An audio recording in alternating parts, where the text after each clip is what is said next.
Salut à tous, aujourd'hui dans cette vidéo on va parler de la catastrophe Stellantis. Il y a quelques jours on a eu les profit warnings annoncés par le groupe, donc évidemment on va parler un peu de ça aujourd'hui. Et puis tu peux en profiter aussi pour mettre un petit like à la vidéo, ça permet de soutenir la chaîne et je te remercie grandement. Alors si on regarde un petit peu le cours de bourse là ces derniers temps, surtout depuis le début de l'année 2024, on était début janvier autour des 20 dollars l'action, 20 euros l'action pardon. On est monté au mois de mars à 27 euros l'action et puis depuis c'est quand même la dégringolade. On est aujourd'hui à 12 euros l'action.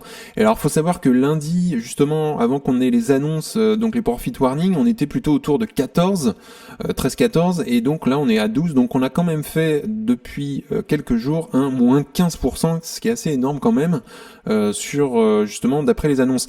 Donc si on regarde ce qui a été annoncé par le groupe notamment, donc Stellantis a considérablement revu à la baisse ses prévisions financières pour 2024, citant notamment la détérioration des tendances du marché automobile, des coûts plus élevés pour restructurer ses activités aux États-Unis, ainsi qu'aussi la concurrence croissante des véhicules électriques chinois.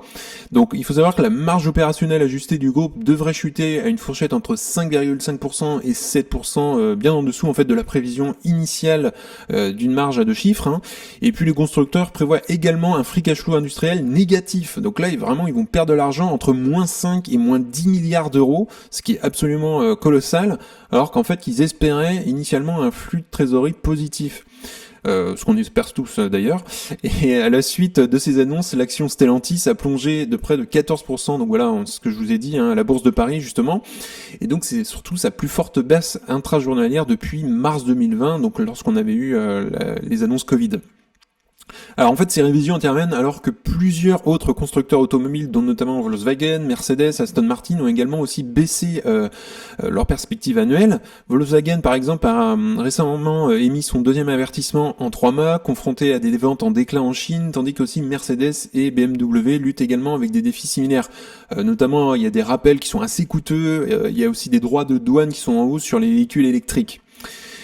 Également, alors c'est un petit peu la polémique, notamment qu'on a pu voir sur les réseaux, c'est le PDG Stellantis qui était notamment donc Carlos Tavares, vu au volant d'une Nissan. Donc on l'a vu notamment dans Turbo, au volant d'une Nissan, donc une marque qui n'appartient absolument pas du tout au groupe. Et donc il est sous pression en ce moment assez forte en raison des ventes en baisse d'une gamme aussi qui est vieillissante de véhicules aux États-Unis, et aussi il y a des stocks qui sont vraiment trop importants au sein du groupe. Et donc il y a certains investisseurs, concessionnaires et aussi syndicats ont publiquement aussi critiqué la gestion, l'accusant de ne pas avoir pris justement les mesures nécessaires pour redresser la situation.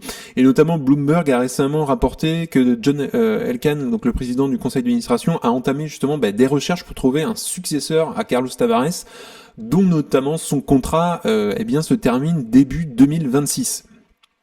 Donc en fait, pour faire face à ces difficultés, Stellantis a promis des actions plus agressives afin de rééquilibrer justement l'offre de véhicules. L'objectif est aujourd'hui désormais de réduire justement les stocks chez les concessionnaires à 330 000 unités d'ici la fin de l'année, là, au lieu du premier trimestre 2025. Donc ils avancent un peu ça de quelques mois.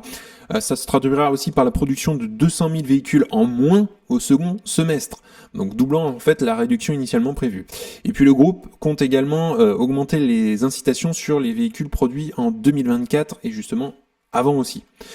Alors cet avertissement a suscité de vives inquiétudes chez les analystes, notamment un qui est chez Oddo BHF, qui a déclaré que l'ampleur de ces révisions soulève des questions importantes sur la visibilité de la direction de Stellantis quant à la gestion de l'entreprise et sa crédibilité auprès des investisseurs.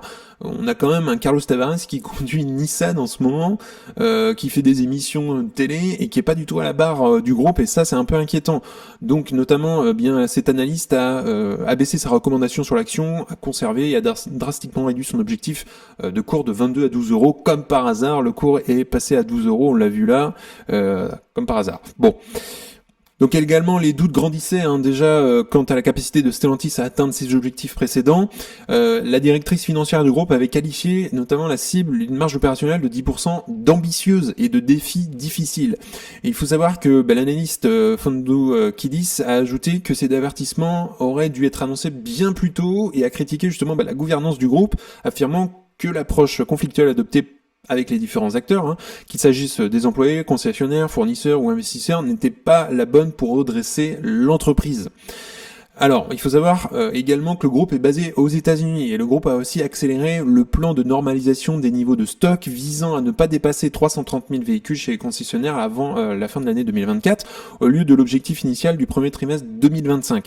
Et il faut savoir que le groupe a dit que les actions comprennent une baisse des ventes au réseau en Amérique du Nord de plus de 200 000 véhicules au second semestre 2024 contre 100 000 selon les prévisions précédentes. Par rapport en fait à la même période de l'année précédente, une augmentation des promotions sur les véhicules des années des modèles 2024 et antérieurs et des initiatives d'amélioration de productivité qui englobent à la fois des ajustements de coûts et de capacité. Donc voilà, ils annoncent des promotions notamment sur leurs modèles 2024 et antérieurs, donc il y aura peut-être des bons coups à faire notamment chez les concessionnaires dans les mois qui vont arriver. Également, le groupe a justifié ses avertissements sur résultats par la détérioration plus marquée que prévu du contexte automobile mondial. Effectivement, il n'y a pas que Stellantis qui est touché en ce moment, alors que même la concurrence s'est intensifiée en raison de l'augmentation de l'offre et d'une concurrence chinoise accrue. Également, le groupe estime que les actions de redressement mises en place permettront une performance opérationnelle et financière plus solide en 2025 et au-delà. Donc voilà, c'est ce qu'a dit le groupe. Mardi dernier, justement, Stellantis avait indiqué avoir commencé à étudier la succession de son directeur général, donc on en a parlé tout à l'heure, qui est Carlos Tavares, dont le contrat justement arrive à échéance en janvier 2026. Mais il serait peut-être temps qu'il se réveille aussi. Donc les actionnaires du groupe lui reprocheraient notamment de ne pas avoir suffisamment anticipé la dégradation du marché automobile mondial et notamment celui nord-américain. Donc si on regarde les chiffres un petit peu de l'entreprise, donc on a une action qui a chuté de 15% en quelques jours, on est à $12. C'est une entreprise qui verse quand même un beau dividende à ce jour, donc forcément le rendement du dividende a pas mal augmenté vu que le cours a quand même pas mal baissé. Aujourd'hui, on a un PI qui est quand même vraiment très très faible. Et si on commence à se plonger un petit peu, effectivement, dans les résultats de Stellantis, donc dans le bilan, on a une dette qui est quand même tendance à croître depuis quelques mois, depuis quelques trimestres. En termes de dette nette, pour l'instant, on va dire que c'est plutôt encourageant. Si on regarde le compte de résultats, c'est pareil. Donc les chiffres d'affaires, on a eu un chiffre d'affaires qui a eu tendance à augmenter ces dernières années globalement, mais si on regarde les marges brutes, je trouve ça, à mon goût, un peu faiblard. 12%, alors ça va un petit peu augmenter depuis 3 ans la marge brute, mais si on regarde un petit peu l'antérieur, 14%, je trouve ça un peu faible. La marge nette, elle pour le coup, donc ça fait un peu yo-yo, même si elle a une tendance à être améliorée ces derniers temps, et on va dire tant mieux dans un sens, puisque parfois ils avaient des marges nettes quand même vraiment très faibles, il y a même à peine 10 ans, on était à 3% de marge nette. Bon, les marges nettes ont eu tendance à être augmentées à 9%, on va dire que c'est encourageant dans un sens. Si on regarde les flux de trésorerie globalement, donc si on regarde les free cash flow, donc les free cash flow c'est ce qui reste vraiment à la fin dans l'entreprise, on note quand même une amélioration des free cash flow ces derniers temps. Et si on regarde en termes de qualité, donc justement on a un ROCE qui est un peu faiblard. On a vu quand même qu'il y a eu une tendance à l'amélioration des free cash flow, du chiffre d'affaires ces derniers temps. Donc ça c'est encourageant, il faudrait que ça se poursuive effectivement. C'est un secteur qui est quand même cyclique, l'automobile. Ce qui fait un peu tâche quand même, c'est on a eu quand même une forte dilution de l'actionnariat à partir de 2021, plus 93%. Donc ça c'est quand même très mauvais quand même. Ça veut dire qu'ils ont besoin de gonfler, ils ont besoin d'argent, ils ont besoin de gonfler le capital. Le ROCE est quand même assez timide et quand même a une tendance à être amélioré ces derniers temps. Et puis la marge du free cash flow est pour moi pas acceptable du tout, même si elle augmente un petit peu ces dernières années, on est quand même très faible. Donc voilà, Stellantis c'est quand même très moyen quand on regarde un petit peu les chiffres comme ça, même si on note quand même une tendance à l'amélioration ces derniers temps. Donc pour conclure un petit peu aujourd'hui, je ne suis pas investi dans Stellantis, c'est pas une entreprise qui m'intéresse, le business m'intéresse pas du tout. J'ai envie de voir aussi comment va évoluer l'entreprise dans les mois à venir. Effectivement, par rapport aux annonces qu'on a eues, c'est quand même pas très bon ce qui s'annonce dans les mois à venir.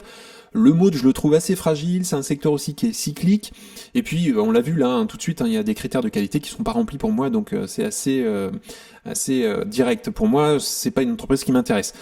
Je rappelle, je donne pas du tout de conseils en investissement, c'est hyper important que tu ailles faire tes propres recherches, tes propres analyses, si tu souhaites investir dans des entreprises.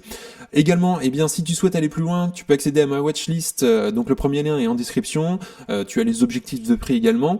Également, si tu souhaites accéder à Fastgraph, c'est le site que j'utilise pour analyser les actions, tu as 25% de réduction lorsque tu t'inscris, donc le lien est également dans la description.